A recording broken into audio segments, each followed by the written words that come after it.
Hello, everybody. It's Friday. That means it's time for another topic of the week. So, first things first, last week's topic on the rats, the Skaven. Seems like there's a lot of positive feelings about them. I think some people have some concerns of them being, I don't know, overly powerful or something like that. I don't think that's how the world will shape out, but who knows? Time will tell.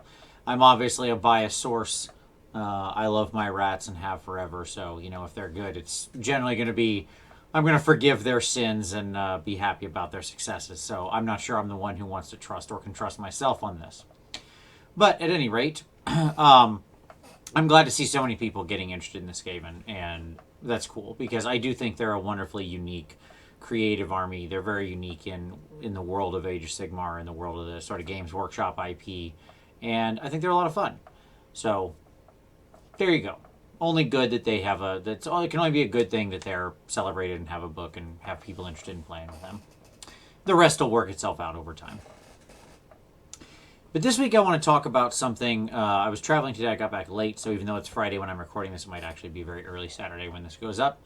But the FAQ dropped today, and I'm not going to talk in detail about the FAQ. We'll talk about that on the show or whatever. But there's one particular answer in the FAQ that I want to talk about during this episode.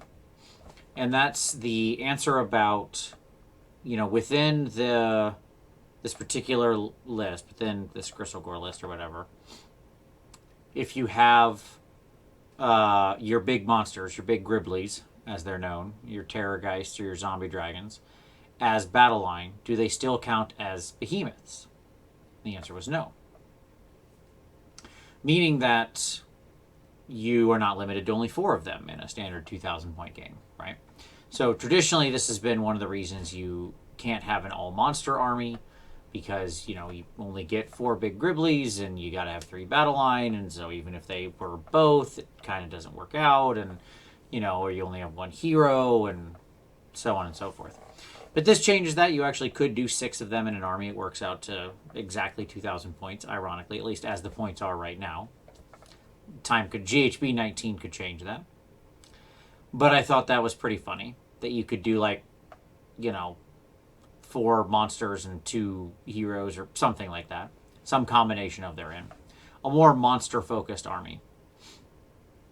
And what that opens the door for. So I kind of wanted to talk about big monster armies. So I really, my personal preference has always been to love big Gribbly monsters. We've talked about that in previous topics of the week when we've talked about favorite centerpieces and what you think about monsters and stuff like that. And on the whole, I've always been fond of really big models like that. They were always things I liked to collect. I enjoyed collecting. I enjoyed painting and putting on the table. I just think they're cool, right? They're just neat. It's not as much fun to paint a single individual 28 mil dude as it is to paint in my personal opinion, of course. I'm fully aware that opinions vary on this greatly. But I have more fun, let me say that, painting big, giant, crazy monsters. It's one of my things I really enjoy. And so I've always loved the idea of armies full of big Gribblies, monster mash as they're traditionally known.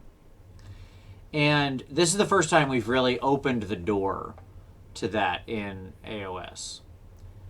In a real big way.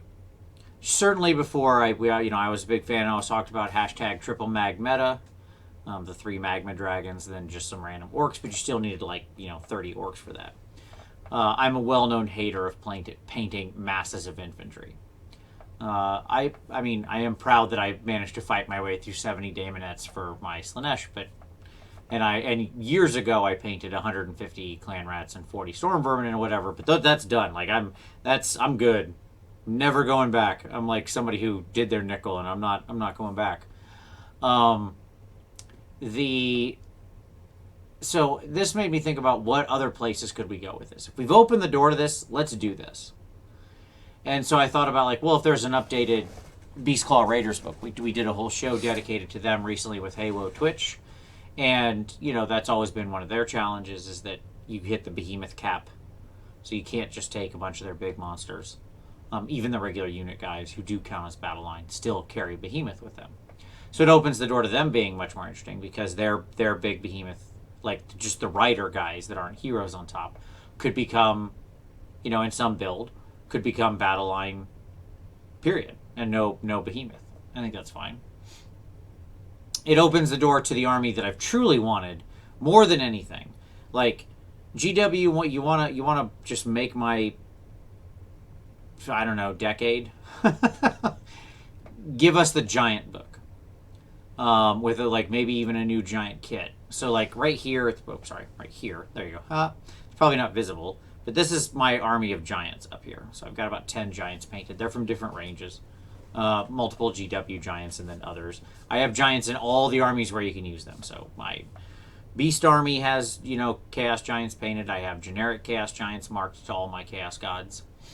I love Giants. I think they're a very fun model. I've always liked Giants. Now, I'm not super in love with the Giant rules as they currently exist, as we know. Talked about why Drunken Stagger needs to go. It's the worst rule in AOS. Get rid of it, please, for the love of God, and or change it. But that's not what this topic of the week is about. I think it opens the door to do fun stuff like that. What's interesting is the nature of how AOS has developed naturally balances these armies.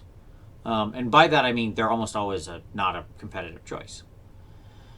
In classic terms, when like in 8th edition and before, when all you need is kill and that's how you win, oftentimes the monster mash lists had to be really, really tightly reined in because they were just so utterly powerful. I mean, if you go back really far to like the Hero Hammer days, Chaos armies could win just with like one monstrous character. They could just smash your whole army apart and win, right? Because they were like fighting on initiative 10 and making 10 attacks at strength 10 and blah, blah, blah, blah, blah. Whereas now, because of the nature of like you need bodies to hold objectives and for board control and all these different elements, it actually tends to be the weaker choice tactically to take a bunch of monsters, which I'm fine with. By the way, I'm not arguing for them to be like highly competitive. I think it's cool that there's a couple scenarios where big monstery behemoths can shine really well. So like duality and 3 places of power if they're a wizard or an artifact carrying monster, stuff like that. So that's cool. Like there's scenarios where they can be valuable. And I like that they've become almost the fun choice, which is where I would see them. And that's why I think now is the time, right? If we were ever going to open the door to this, now's the time. Like we've balanced the game underneath it to where there actually is strong incentive to have models on the table, some number of models. It doesn't always have to be hordes, but to have bodies in some way, shape, or form. And that underlying architecture is strong enough that it can like take the monster army on top and just say, okay, well, you're going to have an uphill battle, but you'll have fun doing it, pushing around your big toys.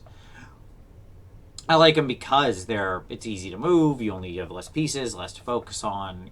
You're not sitting there spacing out like, one of the things I had to do with my daughter's army was often have these like successive chaff walls, and to spread them to maximum, I have to like get out my combat gauge, and I have to like set down a witch elf, set down the inch, set down the next witch elf, set down the inch, set down the next witch elf, right? Because I need them to cover the maximum amount of distance as I like conga line, like to the point where I jokingly had jump in the line on my cell phone, playing it every time I would do these sorts of setups just to entertain my opponent. And it's not a concern when you've got 5 or 6 monsters and that's basically your army. So to me, I think it's awesome. I would love to see this door opened all the way for the armies that are appropriate. I don't want to see every army have some kind of weird monster mash choice. That's not what I mean. It should be something relatively special. Armies that I think make sense are the 2 I've named. Like BCR is a largely behemoth-driven army with a bunch of ogres on mammoths. Cool. Let's lean into that.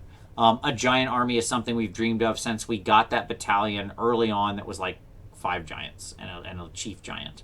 So, like, yes, give me a new giant kit with a giant character, and, man, I'm good. Like, I am lock, stock, ready to rock to go with a giant brigade.